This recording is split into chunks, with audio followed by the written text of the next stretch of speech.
নমস্কাৰ। আপোনালোকে সকলোৱে জানে যে আমাৰ উজনি অসমৰ যি বানপানীৰ ভয়াৱহতা ৰূপ লৈছে, যিটো আমি আগতীয়াকৈ কল্পনাই কৰিব পৰা নাছিলোঁ। আৰু আজি আমাৰ ইনষ্টিটিউটৰ ফালৰ পৰা আমি মেমসকলৰ লগত বানপানীৰ সাহাৰ্য দিব গৈছিলোঁ। আমি ভিতৰৰ অঞ্চললৈ গৈছিলোঁ, কাৰণ ৰাস্তা কাষৰ অঞ্চলৰ মানুহখিনিয়ে যে সাহাৰ্য পাইছে আমি শুনিব পাইছোঁ।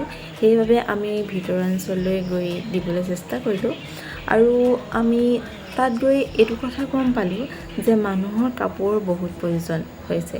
আৰু আমি কাপোৰ লৈ গৈছিলোঁ, কিন্তু এতিয়া মানুহৰ যে কাপোৰৰ বহুত প্ৰয়োজন, সেইবাবে মই এই ভিডিঅ'টোৰ যোগেদি মানুহক এইটোৱেই মেছেজ দিব খুজিছোঁ যে আপোনালোকে সাহাৰ্য দিয়াৰ লগতে তেওঁলোকলৈ যদি নিপিন্ধা কাপোৰ আছে সেইখিনি আপোনালোকে প্লিজ দিবলৈ চেষ্টা কৰিব। মানুহৰ বহুত অসুবিধা হৈছে, কাৰণ একেযোৰ কাপোৰ পিন্ধি তেওঁলোকে থাকিব পৰা নাই।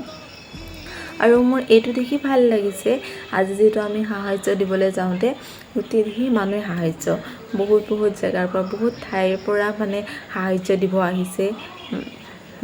গাড়ীয়ে মানে সাহাৰ্য দিয়া মানুহ, সেইটো দেখি মোৰ বহুত ভাল লাগিছে যে মানুহে মানুহৰ বাবে এই কথাষাৰ সঁচাকেই সফল হ'ল।